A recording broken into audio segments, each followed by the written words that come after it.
bienvenue dans cette nouvelle vidéo version locale. Ah ben c'est pas trop tôt hein, ça va, c'est un peu tard, mais vaut mieux tard que jamais. C'est donc parti pour un petit résumé version locale du Seigneur des Anneaux 3, le retour du roi. Ta ta ta ta ta.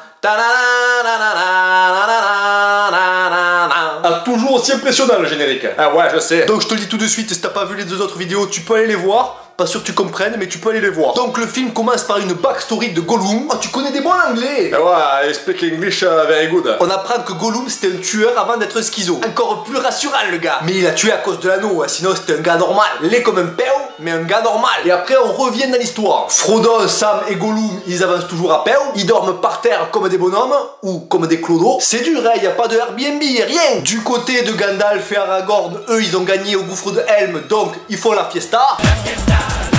Donc forcément ils se prennent une petite décharge, torchon, chiffon, carpette. Puis ils vont à Minas Tirith avec une gueule de bois pour faire la grande bataille finale. Oula, là tu prends quelques raccourcis. Excuse-moi mais le film il dure 3 heures, donc si je te l'explique en 4 minutes, je suis un peu obligé de faire des raccourcis. Et bon, le dernier épisode il est vraiment basé que sur la baston, donc je te parle de baston. Il y a que le faux roi en intérim à Minas Tirith qui est pas content. C'est le père de Boromir, celui qui s'est fait éclater avec les flèches à la fin du 1. Donc forcément il a un peu un travers, mais bon il lui reste un fils. Mais celui-là il s'en bat les bols. Ça c'est un bon père. De son côté, Gollum il fait croire à Frodon que Sam il mange toutes leurs réserves. Ouais, c'est vraiment une pute ce Gollum. Du coup Frodon il continue seul avec Gollum. Donc il est pas seul s'il est avec Gollum. Ça va, t'as compris, déjà c'est compliqué, je vais perdre tout le monde là. Frodon il arrive dans le nid d'une araignée géante parce qu'il n'y avait pas un chemin le plus sûr. Bien évidemment il se fait planter par l'araignée, mais Sam Gamgee vient le sauver parce qu'il a une énorme paire de balls. Ça c'est de l'amitié mon gars. Pendant ce temps, Aragorn il se cague dessus parce qu'il se rend compte que pour la grande bataille finale, il n'y a pas assez de soldats et qu'ils vont se prendre une dérouillée. Ah si ils vont comme ça, ils vont se faire rouenter. Du coup, il va chercher des renforts en passant dans une petite route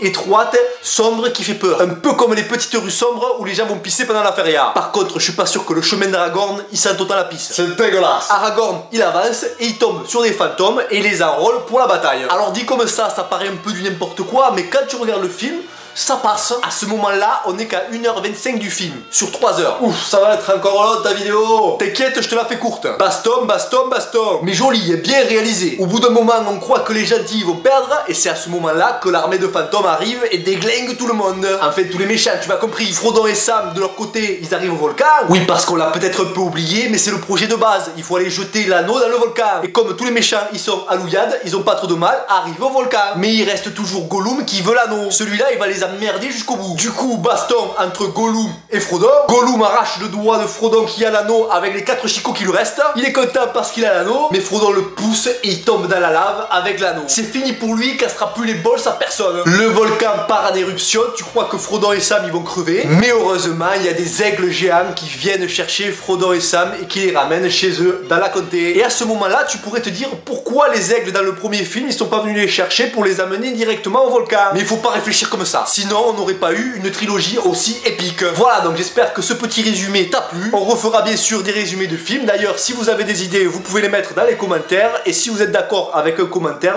vous lui mettez un petit pouce en l'air. Mais bon, à la fin, c'est toujours moi qui choisis de quel film je parle. Donc moi, je te dis à très bientôt pour une nouvelle vidéo. Allez, adieu.